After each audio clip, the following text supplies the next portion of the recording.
Quem não me conhece, sou o Marcos Pater, da AME. De antemão, já peço desculpas em nome do Dr. Islan. Ele teve que ir para a discussão do Estatuto do Nascituro, que está havendo agora, nesse exato momento, e solicitar a presença de um integrante da AME, e ele, como presidente, foi lá.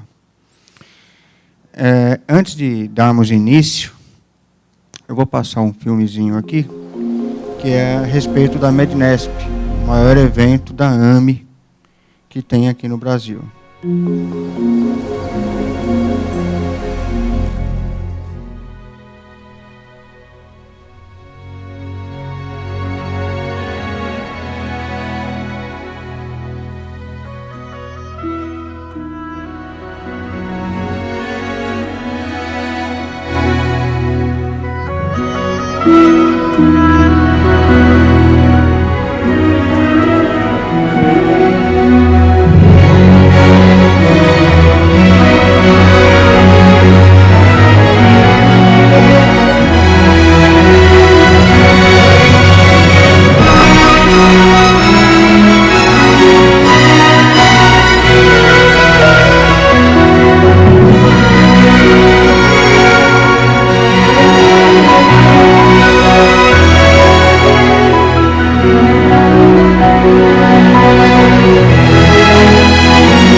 Pertinho, dia 3 a 6 de junho, teremos aí o evento da AME, lá em Goiânia.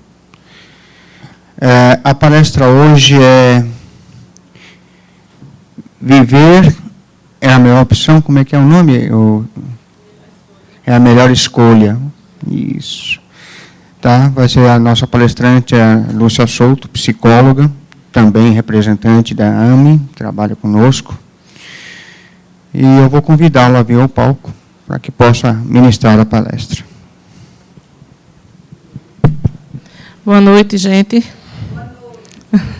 Olha só, que boa noite animado, já deu uma força assim muito boa. Boa noite, pessoal.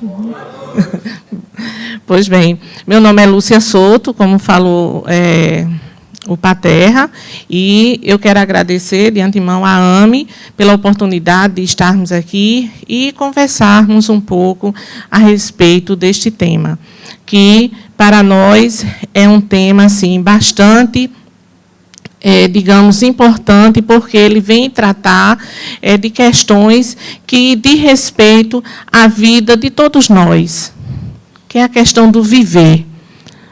Então, viver é algo muito importante, mas saber viver, ter a qualidade de vida, isso também faz parte desse viver. E nós colocamos, é um conceito mais difícil da filosofia, que é a vida. Então, se a gente colocar aqui o que achas da vida, o que é a vida, então nós vamos colocar o nosso achismo, mas não há uma definição do que é realmente a vida. Então, fica faltando, porque nos falta elementos. Então, a teologia pode falar de uma forma, a sociologia de uma forma, a medicina de outra forma, mas é algo difícil de realmente a gente definir. Para a filosofia, é um fenômeno que anima a matéria. Então, isso é a vida. E para nós irmos entendendo um pouco a respeito dessa questão da vida, e quando a gente fala em vida, implicitamente nós estamos falando também de morte, porque morte e vida já nascem juntos, estão interligadas. Então, é difícil você falar de uma sem falar da outra.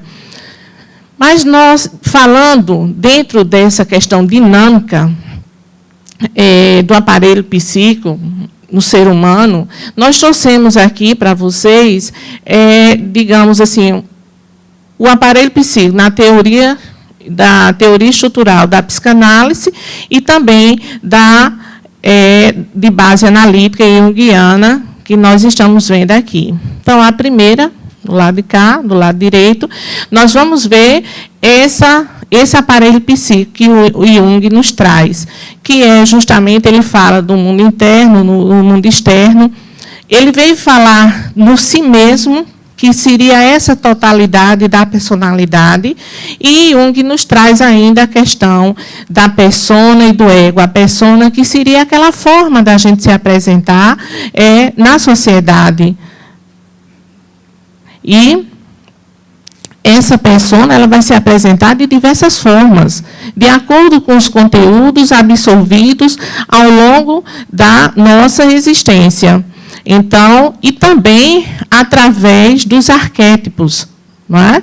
Então, através dos arquétipos que está nesse inconsciente coletivo, e aí esses arquétipos que são imagens, que são reproduções culturais, que vai, ao longo da existência, do desenvolvimento humano, que ele vai se apresentando de uma forma subjetiva, e ele vem atuar dentro daquela nossa vivência. A gente vai absorvendo de acordo com as pessoas que a gente vive, de acordo com aquele desenvolvimento que a gente adquire. Então, nós temos aí também o inconsciente pessoal, que é aquele inconsciente pessoal, é individual, é do próprio indivíduo. A sombra, que seria, a gente pode fazer um paralelo já com a questão aqui de Freud, mas a sombra seria justamente aqueles recalques, aquelas situações que foram aprendidas, digamos, no seu desenvolvimento, através de normas, de regras, e que não são aceitadas, não é, pelo indivíduo, e daí você passa a, digamos, recalca aquela situação. E daí depois fica essa sombra, que você tem uma dificuldade imensa para se livrar dessa sombra. E todos nós temos essa sombra, todos nós temos essa persona. Mas aí Freud fala em id, ego e superego, né? Que id é algo inato. O id é inato. Então, todos nós já nascemos com esse id. Enquanto o ego é algo dado que se dá mais dentro da realidade. Nós vamos aprender com a convivência uns com os outros. E o superego seria aquele que tem origem na fase edípica. Então, o indivíduo, por volta dos 5, 6 anos, quando ele tem aquele relacionamento, aquela relação com seus pais, que vai passando a questão das normas, das regras, né, da autoridade. Então, o indivíduo, dependendo de como ele absorve essas questões, então, o que é que vai acontecer? Ele pode criar, digamos, dentro de si, uma forma muito cobradora, e muitas vezes que ele não se permite, ele deseja, mas não permite fazer. E aí ele fica dentro desse universo. O id aqui querendo, desejando, e o superego dizendo não, não pode, não deve ser assim. E o ego fica entre esses dois, buscando justamente um equilíbrio entre os dois. É tanto que a função da psicoterapia é justamente buscar o equilíbrio do indivíduo dentro dessa estrutura, dentro desse aparelho psíquico. Então, basicamente, o Freud nos trouxe a questão do inconsciente individual, mas Jung foi mais além. É aí onde acontece uma dissidência, basicamente, entre Freud e Jung, porque o Freud ele só vem até a questão do inconsciente individual, mas Jung chega e diz, não, não é só o individual, nós também temos esse inconsciente coletivo. Aí nós colocamos aqui uma imagem que é para só ilustrar desse senhor que logo cedo ele sai para o campo, ele vai trabalhar, esse sol, né, que realmente não está fácil. A gente sabe o que é trabalhar dentro na sombra, no ar-condicionado, a gente ainda se queixa. Mas tem aqueles que trabalham fora e, digamos, ele de repente para e lá longe, o que é que ele vai ver? Ele vai ver que passa um ônibus e ele diz, vida boa era aquele motorista que está lá naquele ônibus, levando os passageiros com tranquilidade, não está aqui embaixo desse sol queimando a pele. E o motorista, por sua vez, do ônibus, quando vê, de repente, passa aquele cidadão naquele carro possante, e ele diz assim, vida boa é desse aí, porque está tranquilo, não tem que receber abuso aqui de passageiro nenhum, nem nada, e eu estou aqui nesse sofrimento. Está lá o cidadão no seu carro e no seu celular, que nem pode, mas a gente faz isso, não é? E aí, de repente, falando da vida, cheio de dívida, cheio de contas e tudo mais, coisa que também não acontece conosco. Mas, o que é que acontece? Ele lá longe vê um avião passando, aí ele diz, vida boa é daquele condutor daquele avião, porque daquele piloto, porque ele está lá livre desse trânsito, uma tranquilidade, então, quer dizer, não tem problema. Enquanto isso, o piloto lá vê o quê? Um pontinho preto lá embaixo, que é quem? O nosso cidadão aqui, agricultor. E, de repente, aí ele diz, vida boa é daquele ali. Come do que planta, está lá tranquilo, não tem chefe, não tem ninguém para abusar. Então, quer dizer, o que é que nós queremos colocar com isso? É a questão dos opostos, a questão das polaridades. Então, nós vivemos constantemente nessas polaridades.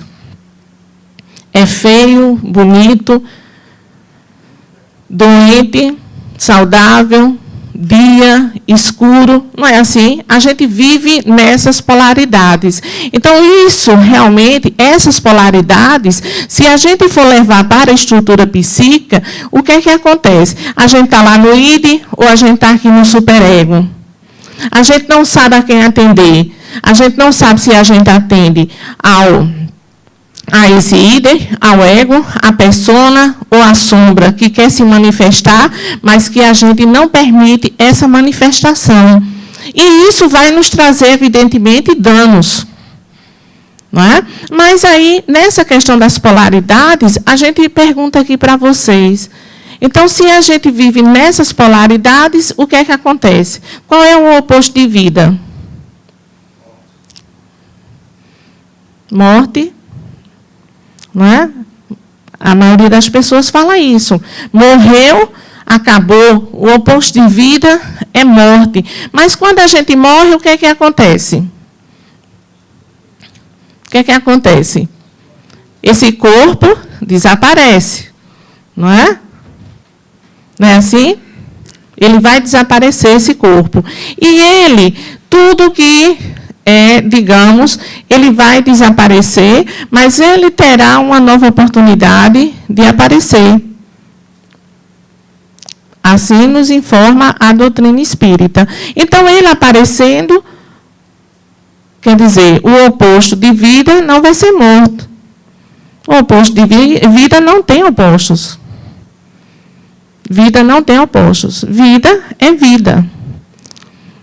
Então, quer dizer, já é algo para a gente realmente analisar e refletir, que a vida não tem opostos, é simplesmente vida. Porque quando a gente morre, que morre esse corpo físico, ele de fato morre, ele se acaba, ou melhor dizendo, ele se transforma, mas o que é que vai viver? O que vai viver é o nosso espírito. Então, lidar consigo próprio é um desafio realmente constante, mas são técnicas de avaliação moral para todos nós. A gente não quer, digamos, sofrer, a gente não quer sentir dor, a gente não quer ter desencontros, mas essas situações conflitantes servem para o nosso crescimento, servem para a avaliação moral. Então, a gente aprende, a partir daí, a lidar ou a controlar as más inclinações. E também, essa ascensão, a gente pode dizer que ela o quê? Ela exige esforço, adaptação, sacrifício. Está lá no livro Mundo Maior, de André Luiz. Que no livro No Mundo Maior também, André Luiz, ele vai trazer que o indivíduo ele vai ter também essa estrutura, não é?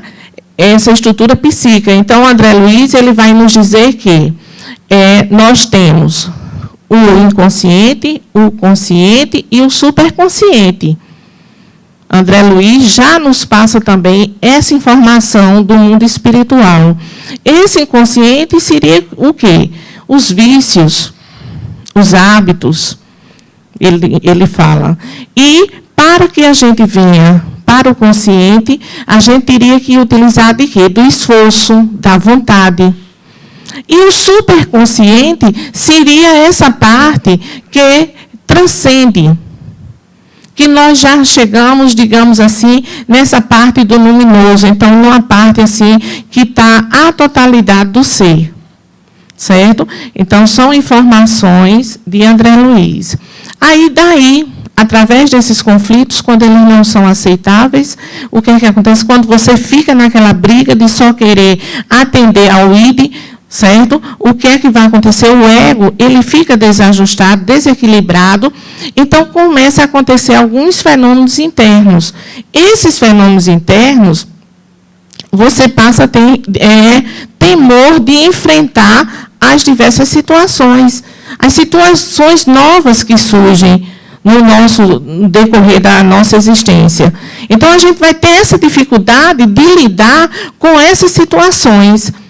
Tudo que me é novo, porque eu estou dentro de uma situação cômoda e eu sair desse comodismo que eu me encontro, então vai ser difícil, porque eu vou ter que ir de encontro a mim mesma. Eu vou ter que ir de encontro aos meus anseios, porque Freud fala também que existe a questão do princípio do prazer. Então, dentro desse princípio do prazer, nós estamos querendo, o ser humano, sempre só sentir prazer. Tudo que traz um determinado incômodo, aquilo vai nos incomodar de uma forma, não que eu vá ficar feliz diante de um sofrimento, de uma dor, não é isso, mas ele desestabiliza o indivíduo. E isso é que é complicado, isso é que é difícil. Mas o pessimismo, ele vai disfarçar as mágoas, ressentimentos, iras não digeridas, a questão das culpas também, que é comum, ela está arraigada já, e ela foi culturalmente instalada dentro do cristianismo, a questão da culpa. Então, nós carregamos muitas culpas em diversas áreas. E ódios que resumam como desgosto de viver e anseio por interromper o ciclo existencial. Então, a partir daí, dessa falta de aceitação, através desses fenômenos internos, aí o que é que o indivíduo vai pensar? A vida não é mais interessante. Eu tenho que mudar a minha vida, mas não consigo. E agora, o que é que eu vou fazer? O que é que eu vou fazer com isso? As pessoas não me entendem. E daí começa um processo interessante.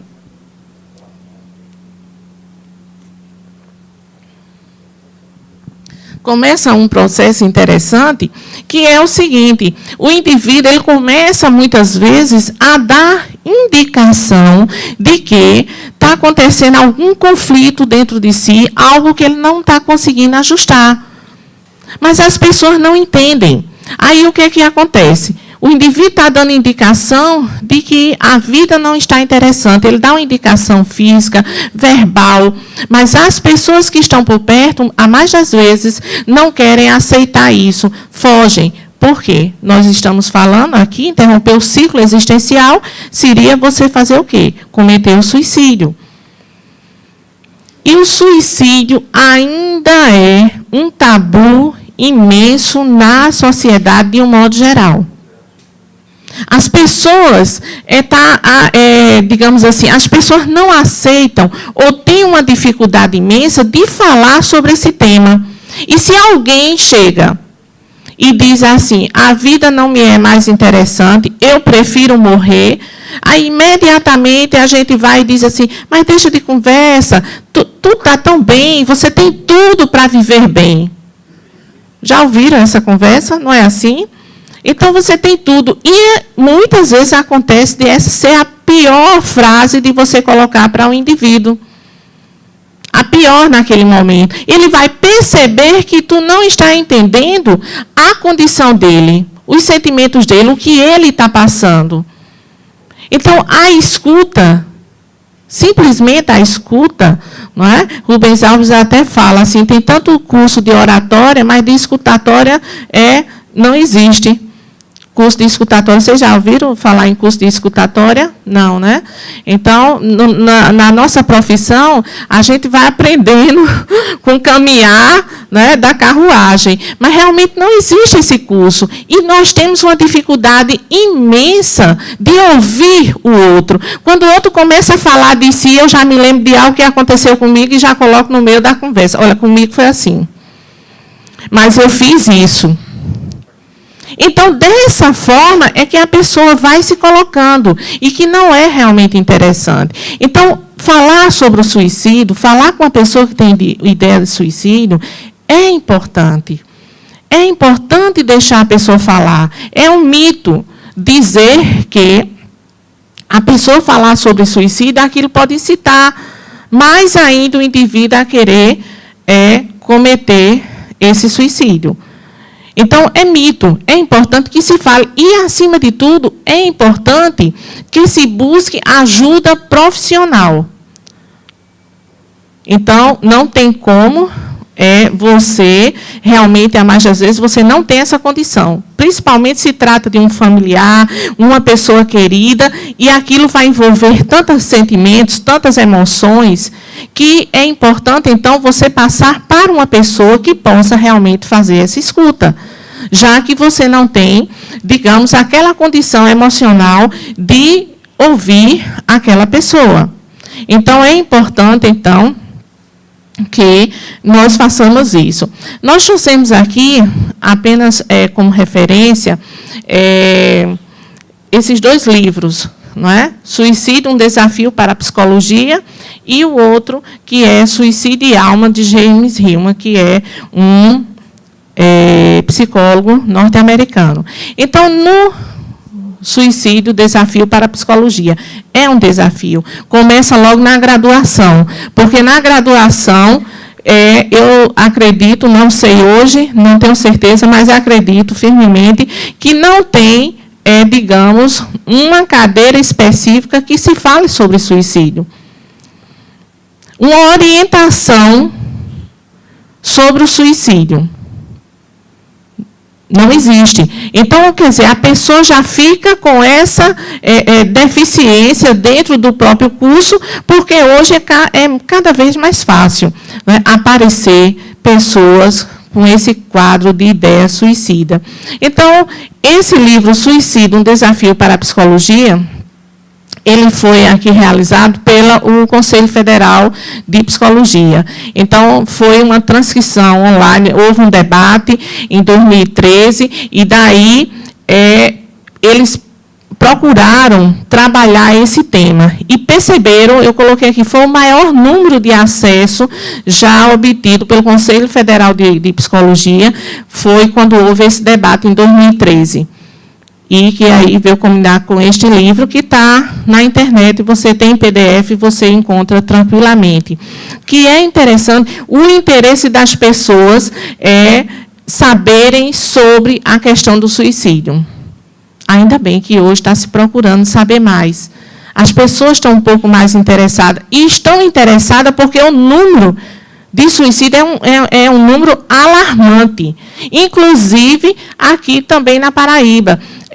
Em novembro, nós tivemos a oportunidade de ir a Patos, né, pela uma instituição espírita, que nos chamou, que eles estavam fazendo um trabalho, não apenas na instituição, mas dentro do município de Patos, que lá estava ocorrendo aumentou muito o número de suicídios na região.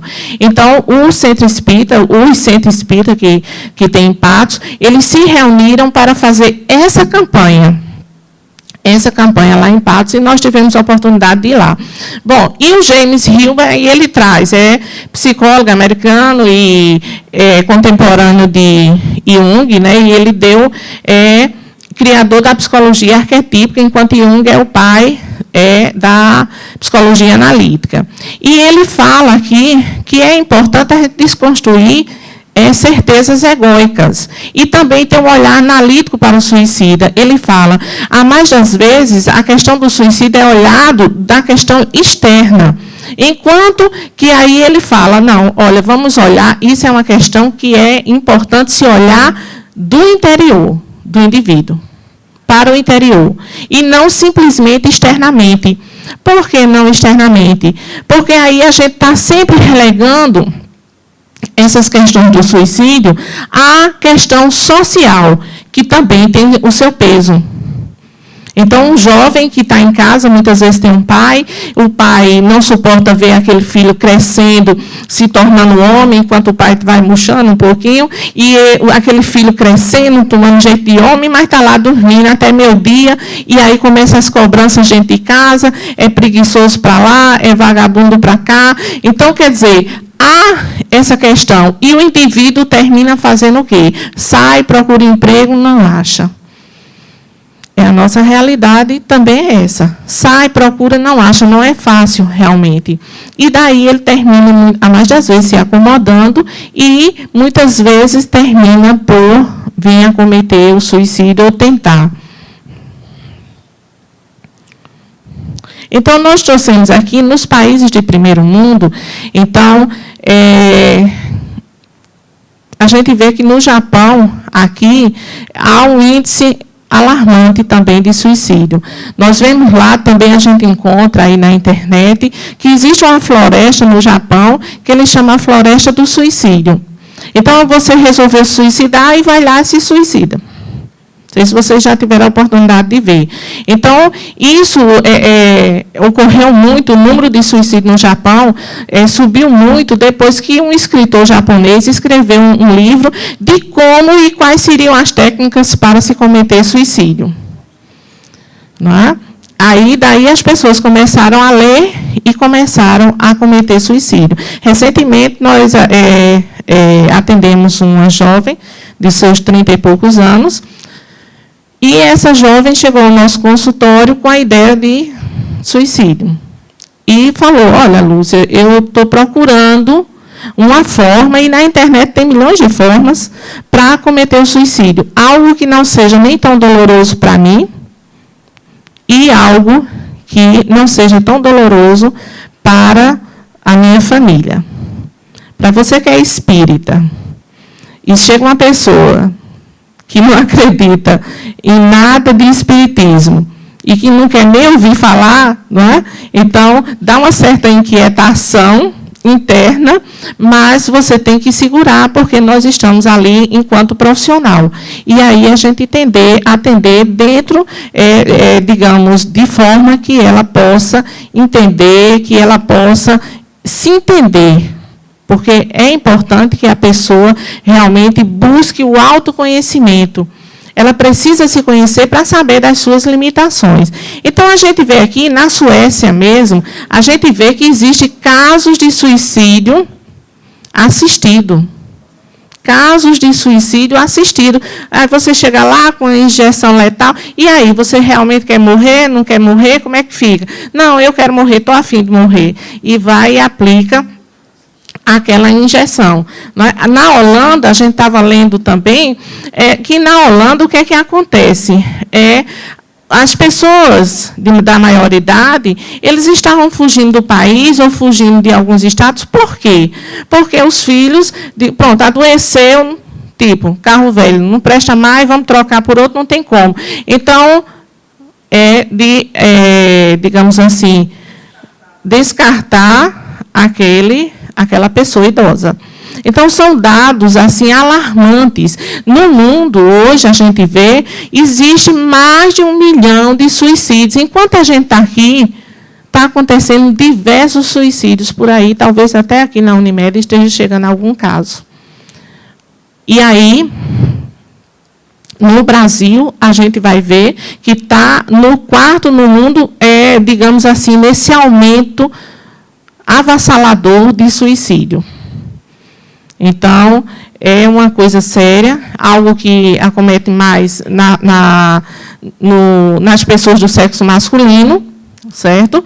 E aí nós vamos ver aqui os países emergentes. A gente está vendo que é uma questão que está se tornando uma epidemia mundial. E o que é que se tem feito com relação a isso? O que é que se tem feito? Então, a gente vai ver que é o quê? É um problema de saúde pública, a questão do suicídio. A gente, quando vê acontecer um suicídio, você não escuta muito falar, você vê falar por alguém, né? Assim, e aí, de repente, na maioria dos casos, na grande maioria dos casos, porque existe um consenso oficioso entre os meios de comunicação para que não haja essa divulgação. Pois, havendo essa divulgação, pode aumentar o número, é uma tragédia familiar também. Então, você vai realmente entrar diretamente na vida daquela família e há esse consenso. Entre eles, há uma certa assim, discórdia. Uns não concordam, outros não concordam de anunciar ou não anunciar. Eu penso que você anunciar, como a gente vê diversas reportagens por aí, de uma forma sensacionalista, realmente é uma coisa muito complicada. Porque o que a gente está precisando é de prevenção, é de educação, é de levar para a população, digamos assim, essas políticas para que realmente a população possa entender, possa compreender.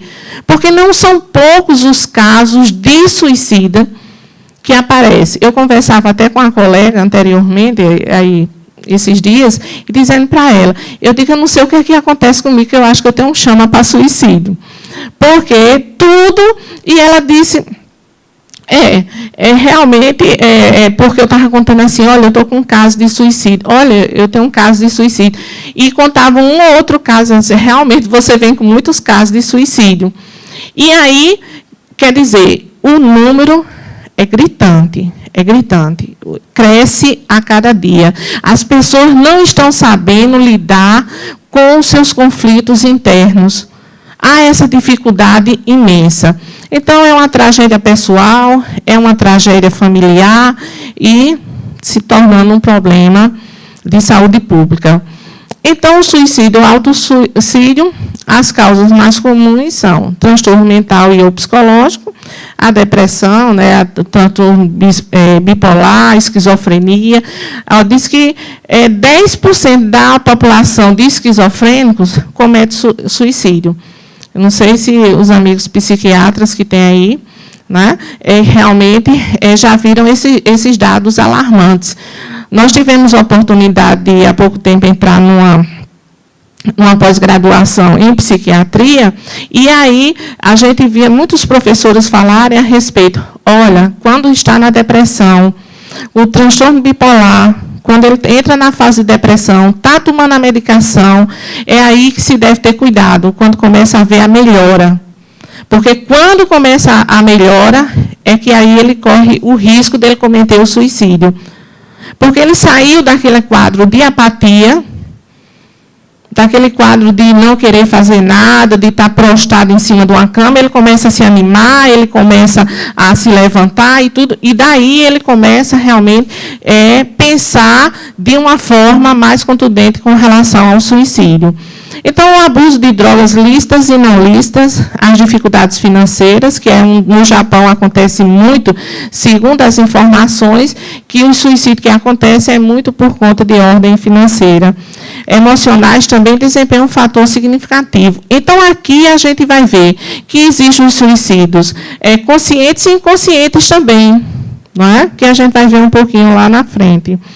Então, na teoria psicanalítica, ele vem falar no act out, que é o ato dirigido ao outro. É um apelo, muitas vezes, que o indivíduo está fazendo, uma demanda de amor e reconhecimento que ele está querendo. Que, a mais das vezes, ele está com raiva, ele está com ódio. O que a gente viu lá atrás, os ressentimentos. E aí, contra alguém, como ele não sabe lidar com isso, ele vai e se coloca como objeto, como sujeito, dentro daquela situação. Como sujeito porque ele tem o poder de tirar ou não a vida dele. E aí ele começa a pensar, ter aquela ideia. Ele vai criando a cena, se incluindo nela, certo? Então se sente o dejeto do mundo, o sujeito não consegue, não suporta manter a cena, pois a angústia é insuportável. Então, de repente, existe aquela questão do rótulo. Quando chega, porque acontece muito de que o indivíduo pega uma caixa de comprimidos, aí ele toma alguns comprimidos, e deixa a caixa ali num determinado local, ele sabe mais ou menos a hora que o pessoal vai chegar em casa, para que possa levá-lo imediatamente para o hospital. Porque, na realidade, o indivíduo não está querendo morrer. Ele pode dizer que está, mas ele não está querendo morrer. Ele está querendo sair de uma situação e também atingir outras pessoas. E aí, é o que vai acontecer. Muitas vezes pode dar tempo para alguém chegar, pode não dar tempo. E muitas vezes ele pode acontecer dessa ideia vir ficando cada vez mais forte e daí ele realmente conseguir colocar ou cometer suicídio. Nós temos aqui, até que o pessoal aqui, a Glória, a doutora Glória, estava com ele na bolsa, e essa é uma cartilha, né? É uma cartilha suicídio informando para prevenir. Eu não sei se todos os médicos que tem aqui têm esse livro, certo? Informando a Associação Brasileira de Psiquiatria. Em 2013, em Genebra, a gente viu que eles se reuniram, né, a Organização Mundial de Saúde, e eles elaboraram um livro, um livreto, para que pudesse encaminhar para as diversas instituições de saúde, para que as pessoas pudessem ter esse contato. Em 2013. 2013, nós estamos em 2015. Vocês já tinham algum outro livreto assim, informativo com relação ao suicídio? Tinha, Glória?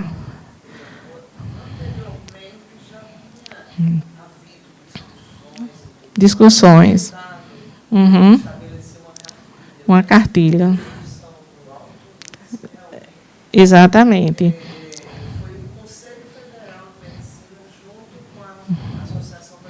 Pois é.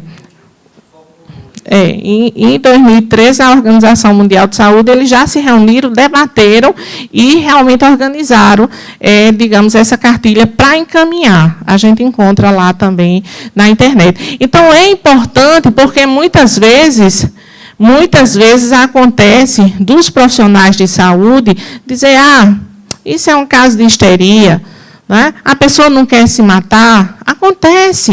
Acontece mais. Quem é aqui da área sabe perfeitamente disso. Então, é muito mais sério. Aqui vem trazendo os diversos mitos, né, e as verdades que envolvem toda essa questão e vários outros pontos que é importante para quem não tem adquirir. A gente até agradece o pessoal que trouxe. Pois é, tem PDF, está lá no computador, né? E aí a gente vem com a doutrina espírita. Então, tudo que a gente falou, realmente, a gente vai vendo que a doutrina espírita, ela traz a questão de que é um ledo engano você pensar que se mata, porque você vai arrumar um problema muito maior. Então, quando você se depara com a morte do corpo físico e você percebe que não morreu, e todas as tribulações que você vai passar no mundo espiritual é uma frustração muito grande. E aí a gente vê, tem a mentora de Divaldo Pereira Franco, que é Joana de Ângeles, então ela traz também a questão da psique. Então, teria essa estrutura, consciente, inconsciente pessoal, inconsciente transpessoal, que é basicamente aquele que André Luiz nos falou, certo? E também tem a questão, digamos, aí se falando a nível de espírito, porque o espírito, a gente sabe, é o ser pensante. é um ser pensante. Então, a gente pode ter a ideia de querer acabar com uma determinada situação, mas, na realidade, nós estamos encontrando uma situação muito pior. E a gente vê que essa estrutura da psique aqui, que a Joana nos traz, é uma estrutura semelhante à que Jung traz, à que Freud traz. Não tem muita diferença. E é importante, quando a gente lê as obras da série psicológica de Joana de Ângeles, a gente vê que ela vai trazer o quê? Ela vai trazer muito a questão do autodescobrimento, do autoconhecimento. Ela faz esse convite em todos os seus livros. Né? Ela faz esse convite falando da necessidade do indivíduo se conhecer. Mas, a mais das vezes, nós temos medo de nos encararmos. Então, a gente vai levando sem fazer esse autodescobrimento. E ela também, nesses livros, ela fala de todas as linhas psicológicas, né, sem excluir nenhuma, valorizando cada uma delas, da psicanálise, da de base analítica de Jung, né, da comportamental. Então, enfim, todas as abordagens da psicologia, a Joana de Ângeles, ela fala em seus livros. E aí, nós vamos ver mais ainda a questão do suicídio nas obras básicas. Então, no Livro dos Espíritos, na questão 943 a 957, há essa discussão do tema, apontando as causas e consequências deste ato sinistro. Então, no capítulo 5 do Evangelho segundo o Espiritismo, vem o Bem-aventurados aflitos, analisa o suicídio juntamente com a loucura. Então, a doutrina espírita vem trazer esclarecimento, orientações fundamentais para aqueles que realmente acreditam, digamos, no ser espiritual, que acreditam na vida além da morte. E é o que nós aqui queremos fazer paralelo. Eu, enquanto psicóloga, enquanto espírita também, né, faço parte do movimento espírita aqui da Paraíba, e é importantíssimo todas essas revelações que a doutrina espírita vem trazer para a humanidade. Então, no Céu e Inferno, a gente vai ver, na segunda parte do Céu e Inferno, há relatos dos próprios suicidas sobre o estado infeliz na erraticidade. Gente, cada relato. Quem não teve a oportunidade, realmente procure ler Céu e Inferno, que você vai ver cada relato, assim, doloroso, mas que é importante a gente saber, até para que a gente possa orientar, para que a gente possa informar outras pessoas. No Céu e Inferno ainda, vem uma passagem que ele diz o seguinte: todo e qualquer ato que traga dano para o nosso corpo físico é considerado suicídio. Certo? Porque aí, como nós falamos, existem aqueles conscientes e os inconscientes. Os inconscientes, que ele vem justamente através de a bebidinha, o cigarro, né, os exageros na comida. Eu sou diabética, eu sei que não posso comer doce, mas, né, lá vou escondido quando todo mundo dorme, né, para a galera não ficar chateada, eu vou comer aquele doce, né, ou mesmo as claras. Isso não vai fazer mal não, porque é só um pouquinho. Mas ele está lá, muito claro, tudo que nós fazemos esporadicamente, mas que traz dano à saúde, é considerado suicídio. Então, a coisa é muito mais grave do que a gente pensa. Se já é grave aqui no nosso plano material, no plano espiritual, a coisa digamos, o assunto, ele é tido numa gravidade assim, realmente imensa.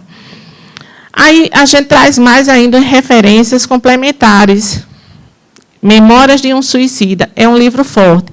Não é? Quem não tem condições ainda, eu sugiro que não leia por enquanto. Deixe amadurecer mais as ideias, porque realmente é um livro muito forte de Ivone Pereira, que aí é interessante, mas nos traz dados, informações acerca da vida do suicida, muito importante. Então, tem o suicida Camilo, que ele conta a história dele, como ele cometeu o suicídio, e toda a passagem dele no mundo espiritual. Olha, gente, é de fazer é de cortar o coração. É para você, se tem uma ideia dessa natureza, você nem pensar mais de jeito nenhum. E mecanismo da mediunidade também de André Luiz. Mas, correndo um pouco, a gente vê que a nossa vida a gente pode comparar a uma viagem de trem. É o trem da vida, com embarques, desembarques, é um desafio sublime viver, mas uns se apressam, querem embarcar logo, e alguns querem desembarcar logo e cometem suicídio, né? Mas a gente tem que realizar esse desafio com sabedoria. E a gente conta aqui rapidamente para vocês uma história que ocorreu com um senhor mineiro, que ele, no momento de desespero, ele se jogou embaixo de um trem. E aí, evidentemente, ele morreu naquele momento, cometeu suicídio, saiu em todos os jornais. E, naquela época, o nosso irmão, tomado de compaixão, nosso irmão Divaldo Pereira Franco, que só um cristão, quando no seu exercício, no seu desenvolvimento cristão, pode ter, ele se comoveu de tal forma com relação a esse suicídio daquele senhor que tinha 10 filhos e que deixou todos em grande sofrimento. Ele passou a orar, desde aquele momento que ele orou, que ele viu a reportagem, até os dias atuais que ele disse que orava por esse cidadão. E então, aconteceu um dia que Divaldo estava triste. Estava triste, disse que chorando, e não estava se sentindo muito bem nesse dia, porque a vida de médium, para quem sabe, também não é muito fácil. E o que acontece? Chegou uma entidade, se aproximou e disse para ele assim: Divaldo, o que está acontecendo? Você que sempre mostrou tanta firmeza, ser um homem tão forte, e você chorando. Aí ele disse: não, mas eu também sou fraco, eu também tenho direito a chorar, eu quero chorar. Ele disse: não, mas eu não quero que você chore. Ele disse: olha, por favor, me deixe em paz, eu quero ter a minha dor e eu quero chorar. Aí ele começou a tentar consolar o Divaldo. E aí Divaldo chegou e disse: mas quem é você? Aí ele disse: Divaldo, eu sou aquele cidadão que suicidou-se no ano tal, e que você, a partir daí, começou a orar por mim. Foi sua oração que me tirou da dor e sofrimento de mais de 8 anos. Eu passava e sentia todos os meus ossos se quebrando. Eu sentia o sangue saindo pela minha boca, pelos meus olhos, pelo meu ouvido.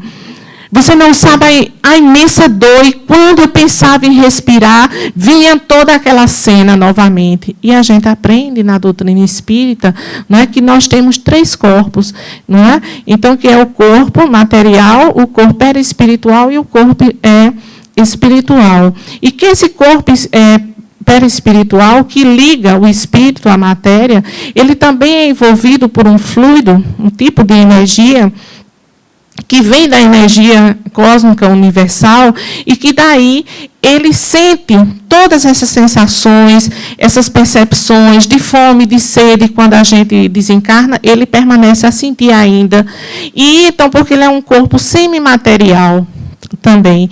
E então esse espírito falava para Divaldo da sua dor e do sofrimento, quando após todos esses anos ele viu lá longe que alguém orava e pedia por ele: Deus, tem compaixão dessa pessoa que no momento de fraqueza ele cometeu esse ato. E aí é por isso, Divaldo, que eu não consigo e não quero te ver assim, chorando e te ver triste. E então, aí, a gente conclui com uma frase aqui, que está na revista Visão Espírita, que diz o seguinte: Joana de Ângeles: a vida é bela. Eu nasci para amar.